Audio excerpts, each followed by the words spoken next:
Hello guys, welcome সবাইকে স্বাগতম জানাচ্ছি নতুন আরেকটা ভিডিওতে।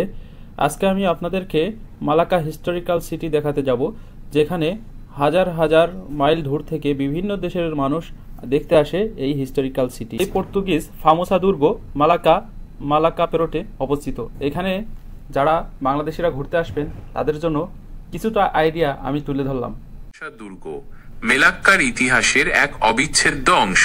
এর নির্মাণ এবং এর সাথে জড়িত যুদ্ধবিগ্রহের পেছনের কারণগুলো বুঝতে হলে আমাদের ফিরে যেতে হবে 15তম শতাব্দীর শেষ এবং 16তম শতাব্দীর শুরুর দিকে, যখন ইউরোপীয় শক্তিগুলো এশিয়ার বাণিজ্য পথগুলোর উপর নিয়ন্ত্রণ স্থাপনের জন্য মরিয়া হয়ে উঠেছিল। মেলাক্কার কৌশলগত গুরুত্ব। প্রাথমিক পটভূমি। 15তম শতাব্দীতে মেলাক্কা ছিল দক্ষিণ পূর্ব এশিয়ার সবচেয়ে গুরুত্বপূর্ণ বাণিজ্যিক বন্দরগুলির মধ্যে একটি। এর অবস্থান ছিল মালয় উপদ্বীপের পশ্চিম উপকূলে, যা ভারত মহাসাগর এবং দক্ষিণ চীন সাগরের মধ্যে এক গুরুত্বপূর্ণ সংযোগস্থল হিসেবে কাজ করত। এখানে চীন, ভারত, মধ্যপ্রাচ্য এবং দক্ষিণ পূর্ব এশিয়ার বিভিন্ন অঞ্চলের বণিকরা এসে মশলা, রেশম, সিরামিক এবং অন্যান্য মূল্যবান সামগ্রীর ব্যবসা করত। মেলাক্কার সুলতানাত ছিল এই অঞ্চলের এক শক্তিশালী ইসলামিক রাষ্ট্র, যা এই সমৃদ্ধ বাণিজ্যকে নিয়ন্ত্রণ করত। পর্তুগিজদের আগমন এবং দখলের কারণ। ইউরোপে তখন মশলার চাহিদা ছিল আকাশচুম্বী। পর্তুগিজরা ক্রিস্টোফার কলম্বাস এবং ভাস্কো দা গামার মতো সাহসী অভিযাত্রীদের মাধ্যমে নতুন সমুদ্রপথ আবিষ্কারের নেশায় মত্ত ছিল। তাদের মূল লক্ষ্য ছিল এশিয়ার মশলা বাণিজ্যের ওপর মুসলিম এবং ভেনিসীয়দের আধিপত্য ভেঙে দেওয়া। ভাস্কো দা গামা যখন ভারতে পৌঁছালেন, তখন পর্তুগিজরা উপলব্ধি করল যে মশলার উৎসগুলো তাদের আয়ত্তে আনতে হবে। মেলাক্কা ছিল মশলা বাণিজ্যের এক গুরুত্বপূর্ণ কেন্দ্র, তাই এর উপর নিয়ন্ত্রণ স্থাপন করা তাদের জন্য অপরিহার্য হয়ে ওঠে। 1509 সালে পর্তুগিজ ক্যাপ্টেন দিয়েগো ভাবে তারা বাণিজ্যের প্রস্তাব দিলেও মেলাক্কার সুলতানাত তাদের উদ্দেশ্য সম্পর্কে সন্দিহান ছিল এবং পর্তুগিজদের প্রতি বিরূপ মনোভাব পোষণ করত। ফলে সংঘর্ষ অনিবার্য হয়ে ওঠে। 1511 সালের মেলাক্কা বিজয় এবং ফামোসা দুর্গের নির্মাণ। 1511 সালে পর্তুগিজ নৌবহরের নেতৃত্বে ছিলেন আফোনসো দে আলবুকার্ক। তিনি এক বিশাল বাহিনী নিয়ে মেলাক্কা আক্রমণ করেন। মেলাক্কার সুলতানাতের শক্তিশালী প্রতিরক্ষা ব্যবস্থা থাকা সত্ত্বেও পর্তুগিজদের উন্নত সামরিক কৌশল এবং অস্ত্রের কাছে তারা পরাজিত হয়।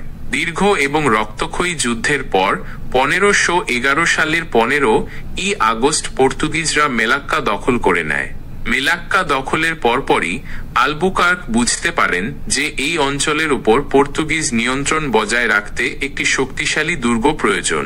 তাই তিনি মেলাক্কা নদীর মুখে বন্দরের কাছাকাছি একটি পাহাড়ের উপর এই ফামোসা নামে একটি বিশাল দুর্গ নির্মাণের নির্দেশ দেন। পর্তুগিজ ভাষায় ফামোসা অর্থ হল বিখ্যাত।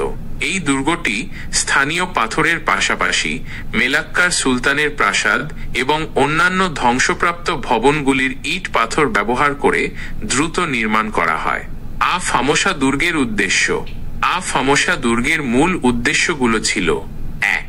বাণিজ্য নিয়ন্ত্রণ। এটি ছিল পর্তুগিজদের মশলা বাণিজ্যের উপর একচ্ছত্র নিয়ন্ত্রণ বজায় রাখার প্রধান কেন্দ্র। দুর্গ থেকে বন্দরের প্রবেশপথ এবং জাহাজ চলাচল নিয়ন্ত্রণ করা যেত। 2. সামরিক সুরক্ষা। মেলাক্কা দখলের পর পর্তুগিজরা স্থানীয় মালয় এবং অন্যান্য প্রতিদ্বন্দ্বী শক্তির কাছ থেকে আক্রমণের মুখে পড়ে। দুর্গটি তাদের সামরিক ঘাঁটির কেন্দ্রবিন্দু ছিল এবং এটি বহিঃশত্রুর আক্রমণ থেকে পর্তুগিজদের রক্ষা করত। 3. প্রশাসনিক কেন্দ্র। দুর্গটি পর্তুগিজ প্রশাসনের সদর দফতর হিসেবেও ব্যবহৃত হতো। গভর্নর, সামরিক কমান্ডার এবং অন্যান্য কর্মকর্তারা এখানে বসবাস করতেন। 4. প্রতীকী ক্ষমতা। ফামোসা দুর্গ ছিল মেলাক্কায় পর্তুগিজ ক্ষমতার এক জ্বলন্ত প্রতীক। এটি স্থানীয় জনগণের কাছে পর্তুগিজদের অবিচল উপস্থিতি এবং সামরিক শ্রেষ্ঠত্বের বার্তা দিত। পরবর্তী যুদ্ধবিগ্রহ এবং দুর্গের পরিণতি। পর্তুগিজরা প্রায় 130 বছর ধরে মেলাক্কা শাসন করেছিল। এই সময়ে ফামোসা দুর্গ ছিল অসংখ্য যুদ্ধ এবং অবরোধের কেন্দ্রবিন্দু। ডাচ পর্তুগিজ প্রতিদ্বন্দ্বিতা 16তম শতাব্দীর শেষের দিকে ডাচরা এশিয়ার বাণিজ্যে পর্তুগিজদের একচ্ছত্র আধিপত্যকে চ্যালেঞ্জ করে। Dutch east India company VOC মেলাক্কা দখলের জন্য বেশ কয়েকবার চেষ্টা করে। 1641 সালের ডাচ বিজয়, দীর্ঘ এবং রক্তক্ষয়ী অবরোধের পর 1641 সালে ডাচরা মেলাক্কা দখল করে নেয়। এটি ছিল এশিয়ায় পর্তুগিজ শক্তির জন্য এক বিশাল ধাক্কা। ডাচরা ফামোসা দুর্গ এবং এর আশেপাশে হাইস।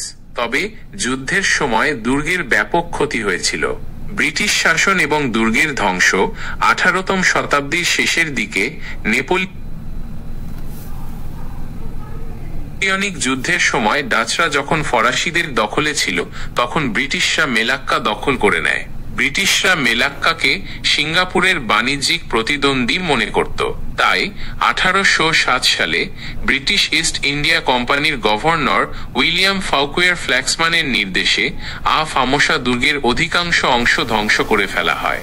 উদ্দেশ্য ছিল মেলাক্কার সামরিক গুরুত্ব হ্রাস করা, যাতে ভবিষ্যতে এটি কোনো প্রতিদ্বন্দ্বী শক্তির হাতে শক্তিশালী ঘাঁটি হিসেবে ব্যবহৃত না হয়। তবে স্যার স্ট্যামফোর্ড রাফেলস, যিনি সিঙ্গাপুরের প্রতিষ্ঠাতা হিসেবে পরিচিত, তিনি এই ধ্বংসযজ্ঞের বিরোধিতা করেছিলেন এবং শেষ পর্যন্ত দুর্গের একটি ফটক পোর্টো ডে সান্টিয়াগো রক্ষা করতে সক্ষম হন।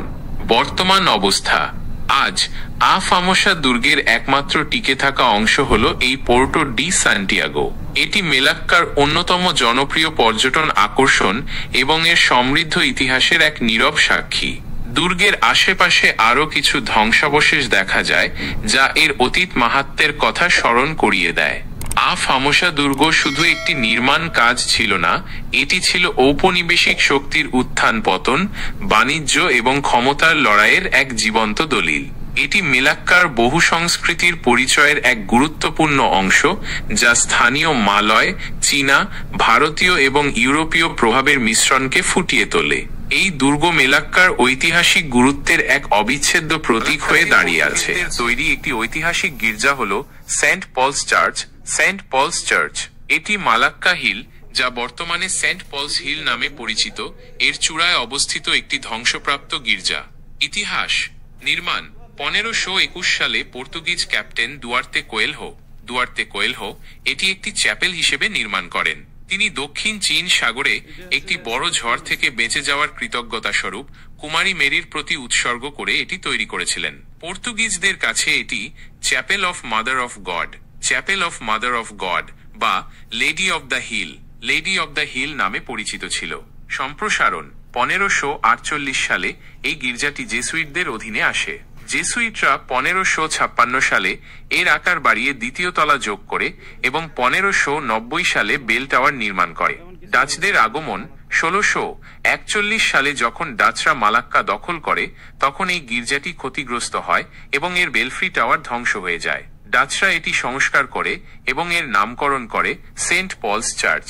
এটি প্রায় 112 বছর ধরে ডাচ প্রোটেস্ট্যান্ট গির্জা হিসেবে ব্যবহৃত হয়েছিল। পরিত্যক্ত অবস্থা 1753 সালে ক্রাইস্ট চার্চ নির্মিত হওয়ার পর সেন্ট পলস চার্চের গুরুত্ব কমে যায় এবং এটি পরিত্যক্ত হতে শুরু করে। এরপর এটি সামরিক সরঞ্জাম সংরক্ষণের জন্য এবং এমনকি একটি কবরস্থান হিসেবেও ব্যবহৃত হয়েছিল। 1849 একটি বাতিঘর নির্মাণ করে। কি দিয়ে বানানো হয়েছে এবং কতদিন লেগেছে বানাতে? উপকরণ: সেন্ট পলস চার্চ প্রাথমিকভাবে ল্যাটারাইট পাথর, ল্যাটারাইট স্টোনস এবং চুন ও বালির মিশ্রণ মর্টার ব্যবহার করে নির্মিত হয়েছিল। স্থানীয়ভাবে ইলহা দাস পেড্রোস, পুলাউ উপে, মেলাকা এবং Cape Rachado, Port Dickson, Negeri Sembilan থেকে এই পাথরগুলো সংগ্রহ করা হয়েছিল বলে ধারণা করা হয়। পরবর্তীতে এর কিছু অংশ ইটের ব্রিক দ্বারা মেরামত করা হয়েছে। নির্মাণের সময়কাল: গির্জাটির প্রাথমিক নির্মাণ কাজ 1521 সালে শুরু হয়েছিল। এটি একটি চ্যাপেল হিসেবে খুব সম্ভবত তুলনামূলক কম সময়েই নির্মিত হয়েছিল।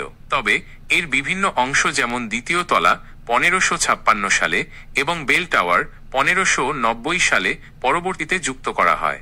সুতরাং এটির সম্পূর্ণ কাঠামো বিভিন্ন ধাপে ধাপে তৈরি হয়েছিল। একটি আনুমানিক সময়কাল দেওয়া কঠিন, কারণ এটি একটি একক নির্মাণ প্রকল্প ছিল না, বরং বিভিন্ন সময়ে এর সম্প্রসারণ ও পরিবর্তন ঘটেছিল। তবে মূল চ্যাপেলটি দ্রুতই নির্মিত হয়েছিল বলে ধারণা করা যায়।